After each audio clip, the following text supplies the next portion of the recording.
ہمارے ایک دوست نے بڑا دلچسپ واقعہ سنایا. انہوں نے ایک ویڈیو دکھائی چیتے کی. میں بھی ٹائم مینجمنٹ ورکشاپ کروائی تو اس میں وہ چیتے کی ویڈیو دکھائی ہم نے. چیتے کی ویڈیو میں یہ خاص بات ہمیں سبق ملتا ہے کہ وہ پلاننگ کیسی زبردست کرتا ہے کہ بھئی ایک کو ہدف بناتا ہے پھر اس کا پیچھا نہیں چھوڑتا اور اس کی پلاننگ میں 2-3 گھنٹے لگا دیتا ہے. پھر کیا زبردست طریقے سے شکار کرتا ہے. تو جبکہ شیر پلاننگ نہیں کرتا, شیر کو کوئی شکار نظر آئے نا بھاگنا شروع ہو جاتا ہے بس, جبکہ چیتا دیکھتا ہے کہ کس کو ہدف بنانا ہے. تو اس سے ہمیں پتہ چلتا ہے کہ پلاننگ کی بڑی ویلیو ہے اور اس کی بڑی حیثیت ہے. تو ہمارے وہ دوست تھے, وہ پڑھا رہے تھے کہیں, تو کہتے ہیں مجھ سے کسی نے پوچھا کہ اگر پلاننگ کی اتنی اہمیت ہے تو جنگل کا بادشاہ پھر چیتے کو ہونا چاہیے تھا, شیر کیوں نہیں ہے؟ شیر کیوں ہے جنگل کا بادشاہ؟ نہیں آ رہی سمجھ میں, کیا کرے یار بھائی. اگر پلان کرنا اور اس کی اتنی اہمیت ہے اسلام میں یا فطرت میں اتنی اہمیت ہے تو شیر تو پلان نہیں کرتا, پلان چیتا کرتا ہے. لیکن جنگل کا بادشاہ کون ہے؟ شیر ہے, چیتا نہیں ہے. اس کا مطلب بغیر پلاننگ کے بھی آپ جنگل کے بادشاہ بن سکتے ہو, اور پلاننگ کرو گے تو چیتے جیسی زندگی گزرے گی. جنگل وزیر اعظم رہو گے آپ, صدر نہیں بن سکتے آپ. نہیں یاری بات سمجھ. تو وہ بیچارے ورکشاپ کروا رہے تھے, ان کے سارے پلان پہ اس اشکال نے پانی پھیر دیا. اس اشکال نے, وہ تو پلاننگ کی اہمیت بتا رہے تھے نا کہ دیکھو چیتا کتنا خوبصورت جانور ہے, پلاننگ کر کے شکار کرتا ہے, ایسے نہیں کہ یوں اڑے. تو انہوں نے کہا بھائی اس پلاننگ کا فائدہ کیا, بادشاہت تو کس کو ملی ہے؟ شیر کو. تو انہوں نے بڑا دلچسپ جواب دیا. کہتے ہیں میں کافی دیر سوچتا رہا اس کا جواب کیا دوں. میں نے کہا بھائی بات یہ ہے کہ شیر جنگل کا بادشاہ اس لیے کہ اس کی داڑھی ہوتی ہے.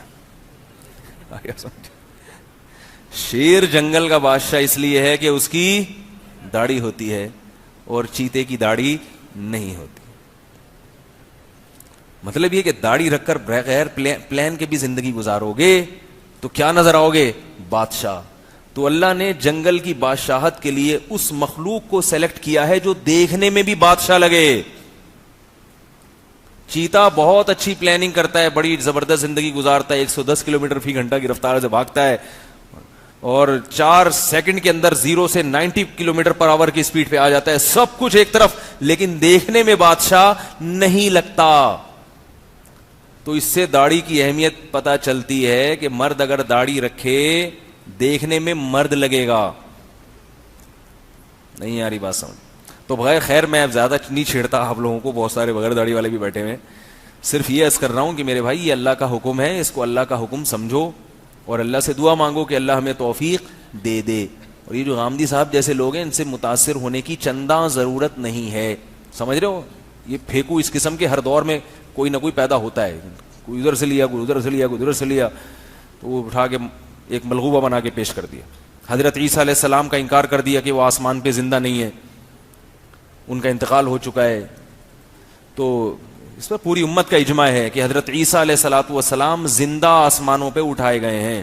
بعض لوگ مجھ سے یہ کہتے ہیں کہ بھائی اختلاف رائے تو ہو سکتا ہے نا, آپ خود بھی کہتے ہیں کہ مفتی صاحب کوئی یعنی اگر مجتہدین میں علماء میں اختلاف ہو تو ایک دوسرے کا احترام کے ساتھ اپنی رائے بیان کر دو, دوسرے پہ طنز نہ کرو. تو اگر وہی غامدی صاحب نے ایک ان کا ایک پوائنٹ آف ویو ہے, ان کا جو ہے نا ایک نقطۂ نظر ہے, وہ انہوں نے اگر بیان کر دیا تو آپ ان کی رائے سے اختلاف کریں تو ایسی کوئی بات نہیں ہے اگر آپ کی. تو یہ کیا ہے کہ ان کا نام لے کے ممبر پہ رد کرنا. یاد رکھو اختلاف رائے کی بھی اسلام میں کچھ حدود ہیں. اب کوئی مجتہد اٹھ کے کہتا ہے ایکچولی میری رائے یہ کہ میرا جو ایک کانسیپٹ ہے وہ اسلام میں 5 کے بجائے صرف 4 نمازیں ہیں, اور بڑے اعتدال سے اپنی رائے کو بیان کرے کہ ٹھیک ہے علماء یہ کہتے ہیں کہ 5 ہیں, یہ ان کا نقطۂ نظر ہوگا, میرا کیا ہے کہ میں 4 ہے. تو اگر کسی کو میری رائے سے اختلاف ہے تو ٹھیک ہے, اس کو حق ہے پورا. یہ بات قابل قبول ہوگی کہ ہمارے لیے ہم بولیں گے بھائی 5 نمازیں اسلام کا رکن ہے, اللہ کے بندے. اختلاف رائے تو اس میں ہو سکتا ہے, رفع الیدین کرنا ہے نہیں کرنا, زور سے آمین آہستہ آمین, نماز کا جو ایک طریقہ ہے اس میں بھی اختلاف ہو سکتا ہے. لیکن نمازی غائب کر دی ایک پوری, اس میں آپ کہہ رہے ہیں میری رائے ہے آپ کی رائے, ایکچولی کوئی اسلام میں براڈ مائنڈ اور یہ سب ٹوپی ڈرامے آپ ٹش پش کر کے کر دیں. ایسا تھوڑی ہوتا ہے بھائی, ایسا کریں گے تو کوئی بھی نہیں آئے گا. یعنی اسلام میں لوگوں کا داخلہ ہی بند ہو گیا. تمہیں یہی نہیں پتا چل رہا کہ نمازیں کتنی ہے تمہاری.